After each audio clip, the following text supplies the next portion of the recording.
This webcast talks about Worksheet 2E, where we solve some quantitative problems that involve constant velocity.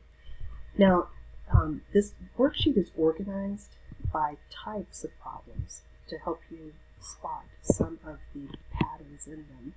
And the first three types are actually problems that you've already solved. And so you'll see that significantly, I hope this is a review of things that we've been doing. But the first is identifying position, displacement, and distance. And so let's just look at the first problem, number 1. It's talking about school bus. Brian gets picked up in front of his house, which is the origin, and first it takes him on a straight line, 2.1 kilometer ride to school. And school is located in a positive direction from his home. Then Brian walks home after school. And so I've made just a very rudimentary diagram here to help me visualize what we're talking about.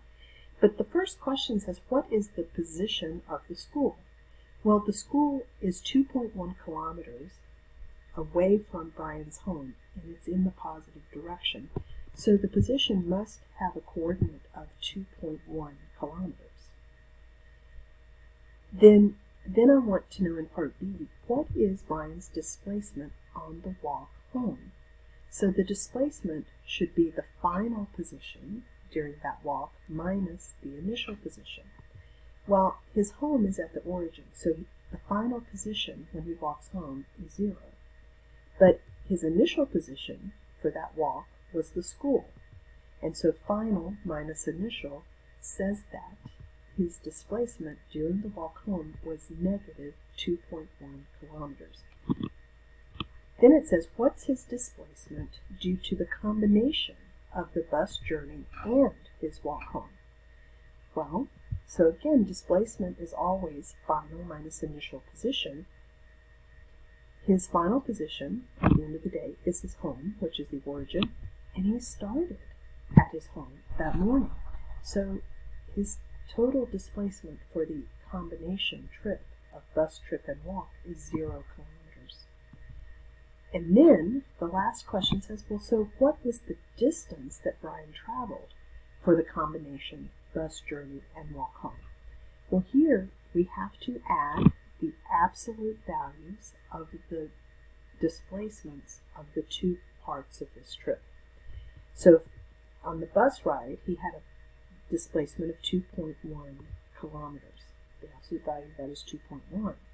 On the walk home, he had a displacement of negative 2.1 kilometers, but of course the absolute value makes that positive. So his total path length, or the total distance he traveled during the day, was 4.2 kilometers. Okay. The second type of problem is where we're using average velocity and displacement.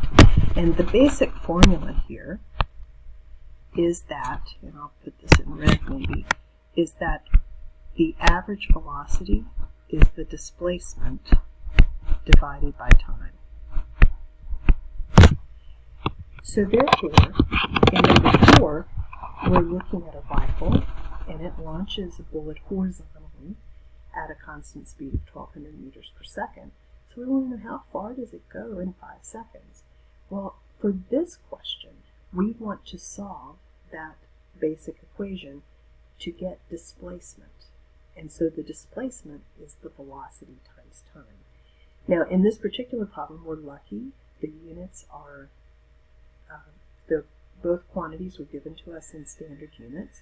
So 1,200 meters per second times 5 seconds gives us 6,000 meters. That's the distance the bullet travels in that 5 seconds. But then they asked how much time would be required for the bullet to travel 300 meters. Well, now we're still talking about a situation with constant velocity. It's the same basic equation, but now I'm looking to solve for time. Notice that time is in the denominator of my original equation, and so I need to move it out of the denominator and get it by itself. So the time is the displacement divided by the velocity. And so the 300 meters divided by 1200 meters per second says that it would take the bullet 0.25 seconds to travel that 300 meters. I just want to caution you that sometimes in these problems you get mixed units, or units that are not in standard units. And for example, number 5 is one of those, where we're talking about this little slug and trying to find out how long it will take for the slug or the snail to cross the road. Well, the speed is given to us in millimeters per second, but the distance is given to us in meters. Those are mixed units. And so I chose in my solution to convert millimeters to second to meters per second, and then I can proceed the way we had talked before. And the third type of problem is where we're finding the average velocity when we're talking about a trip where the speed was different for different portions of the trip.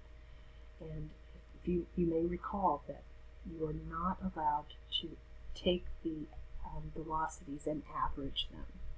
And so if we look at number 8, we have a situation where you first drive in the positive direction at 126 kilometers per hour for 30 minutes. And then you see somebody, the police has someone pulled over, so you decide to slow down. So then you keep driving in the positive direction, but your speed is only 100 kilometers per hour for the next 45 minutes. So the question is, well, first of all, how far did you drive? But then also, what was your average velocity in kilometers per hour for that whole trip?